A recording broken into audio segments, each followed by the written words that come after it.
السلام عليكم خياتي، واش راكم؟ ان شاء الله تكونوا كامل بخير وعلى خير. ولا فيديو تاع اليوم تلقاكم مهنيين وباحسن الاحوال يا رب العالمين. اليوم البنات جيتكم بتارتولات او ميني تارتولات بكريمه خفيفه خفيفه بزاف، تجي بزاف بزاف بنينه، والعجينه كروستيونت تجي روعه روعه. قعدوا معايا البنات لاخر الفيديو باش تشوفوا ان شاء الله طريقه التحضير. وعلى بركة الله راح نبداو بالعجينة. بيان سور عندي هنا 200 غرام من المارغرين. المارغرين تاعي طرية البنات، يعني ما ذوبتهاش. ضفت عليها نص كاس من السكر، درت هنا سكر عادي. نضربهم هكذا تري تري بيان بالباتور، يعني حتى يولي تولي المارغرين تاعي كيشغل كريمه كيما راكم تلاحظوا. فوالا. بعدها البنات نضيف حبة بيض، يعني حبة بيض كاملة بحرارة الغرفة، مع شوية لافاني، يعني حوالي ملعقة صغيرة لافاني. ونزيد هنا نضرب بيان بالباتور. فوالا. بعدها هنا راح نستغنى عليه ونجوزو يعني نضيفو النواشف. بالنسبة للنواشف عندي هنا مايزينا، حوالي 4 مغارف كبار مايزينا، مع شويه حوالي ملعقه عفوا نص ملعقه صغيره لخميره الحلوى. ونضيف الفارينه غير بالعقل بهذه الطريقه البنات، يعني هنا استعملت غير السباتول. نبدا نخلط. فوالا. بالنسبه للفارينه البنات يعني حسب العجينه تاعكم، واش تحتاج العجينه تاعكم. انا هنا درت حوالي 200 غرام من الفارينه. نضيفها هكذا غير بالعقل، ونلم غير فقط بأصابع اليد كما راكم تلاحظوا، حتى تحصلوا على عجينة تجي طرية. هاي لك العجينة تاعي البنات، تجي هكذا طرية. هنا راح نخليها ترتاح، لازم تريح حوالي 4 ساعات حتى 20 دقيقة. ونجوزو هنا نشكلوها مع بعض. هنا بيان سور بعد ما خليتها ريحت. وكما تعرفوني دائما في هاد الانواع تاع لي بات هادو دائما نستعمل بابي كويسون ولا ساشي باش يعني نحل العجينه تاعي. دائما نتفادى الفارينه في البلان طرافاي تاعي. كما راكم تلاحظوا البابي هذا راح يعاونكم بزاف، سورتو البنات المبتدئات. نبدا هنا استعملت هاد المول البنات. نتوما بيان سور على حسب لي مول تاعكم، اذا يعني كانوا اذا كبار ولا صغار. دوك تشوفوا معايا زوج طرق نشكلوا بهم لي طارتولات تاعنا. هاد الطريقه الاولى البنات شوفوا هنا، يعني راني نوري عفوا البنات المبتدئات اللي يعني يدخلوا اول مره الكوزينه، اللي يعني يحبوا يتعلموا. لازم نواسيها بيان هكذا بيديا، يعني سورتو خاصه الاطراف تخدموهم هكذا تري بيان بهذه الطريقه.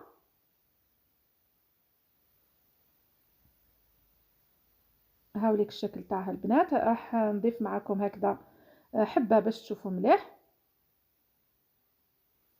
هكذا كما راكم تشوفوا هنا، يعني نخدم مليح الاطراف. هاوليك البنات. هنا بعد ما خليتهم يريحوا شويه عاودت يعني واسيتهم بيان بيديا. راح نثقبهم بيان سور هكذا بالفرشيطه ولا كوردون، وندخلهم للفرن حتى يحمروا. الفرن لازم يكون سخون. هنا بالنسبه للطريقه الثانيه البنات، هنا ديروهم هكذا ديبول كما راكم تلاحظوا، وتبداو تشكلوهم في لي مول تاعكم. يعني هاد الطريقه ثاني سهله بزاف، تقدروا ميم توزنوا لي بول تاعكم كي تشكلوهم. نحي هكذا الزوائد ونخدم بيان الاطراف بهذه الطريقه. فوالا حتى نكمل كامل لاباط تاعي. كما شفتوا طريقه بزاف سهله. ندخلوهم بيان سور للفرن. هنا كما لاحظتوا درت يعني 20 حبه، كنت درت ديجا 10 حبات طيبتهم، عاودت يعني درت في نفس ليمول هذا واش عندي ليمول، يعني طيبتهم وقعدت لي لاباط. كما شفتوا قطعت لي هاد الكميه اكثر من 20 حبه. هنا نجوزو البنات للكريمه تاعنا. عندي هنا 2 كيسان حليب، الحليب بيان سور يكون بارد، ضفت عليه 2 مغارف كبار سكر، نزيد نضيف 3 مغارف كبار مايزينا. يعني هنا بالنسبه للمايزينا عمرتهم تري بيان، يعني المغرفه تاعي بيان بومبي. نزيد صفر حبه بيض ونخلط المكونات تاعي، نخلطهم بيان ونحط الكاسرونه تاعي فوق النار حتى يثقل الخليط. هنا قبل ما نحطها البنات ما ننساش نضيف هاد لاباطاغون تاع الفراز، يعطيها يعني ريحه شابه، وثانيت لا كولور ثانيت تجي بزاف هايله كيما راكم تلاحظوا. هنا نحطها فوق النار مع التحريك المستمر بيان سور حتى نتحصل على كريمه. هاي لك الكريمه تاعي، راح نفرغها هكذا في صحن ولا ريسيبيون يكون كبير باش تبرد لنا. لازم يعني نخليوها تبرد. وشوفوا لا تيكستور تاع الكريمه تاعنا كيفاش تجي.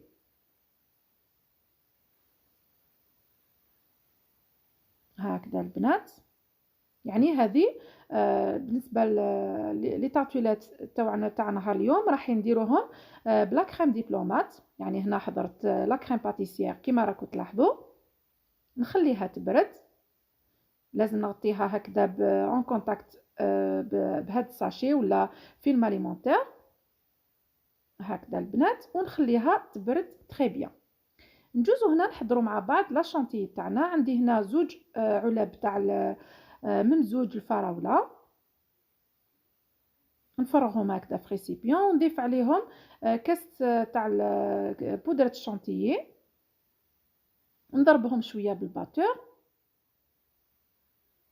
بعدها نضيف حوالي ربع كاس من الحليب. هنا بالنسبه للحليب البنات نضيفوه غير بالعقل ونشوفوا لا تيكستور تاع الكريمه تاعنا. بيان سور الحليب هنا لازم يكون بارد، لازم يكون يعني بارد مليح مليح. نضرب هكذا بالباتور ونضيف غير بشويه الحليب تاعي حتى نشوف الكريمه، يعني حتى نطلعوا الكريمه تاعنا. شوفوا هاوليك لا تيكستور تاعها كيفاش تجي، لازم تجي يعني شاده روحها شويه. هاي لك البنات، فوالا. وهنا بعد ما بردت لا كريم تاعي اللي كنا حضرناها من قبل، يعني خليتها هنا بردت مليح شدت روحها مليح، راح نفرغها هكذا في ريسيبيون. شوفوا البنات كيفاش يعني شدت روحها بيان. هنا واش راح ندير، راح نضربها هكذا شويه بالباتور هكذا البنات.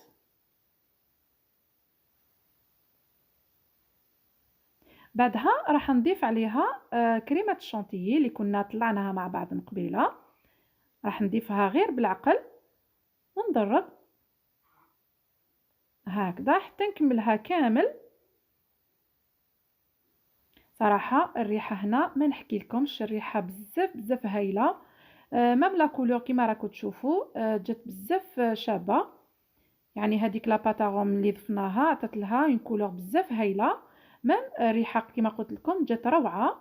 وهاي ديك الكريمه تاعنا راهي واجده. هنا نجوزو لي فون دو تارت تاعنا بعد ما خليتهم بردو. هاوليك كيفاش جاو.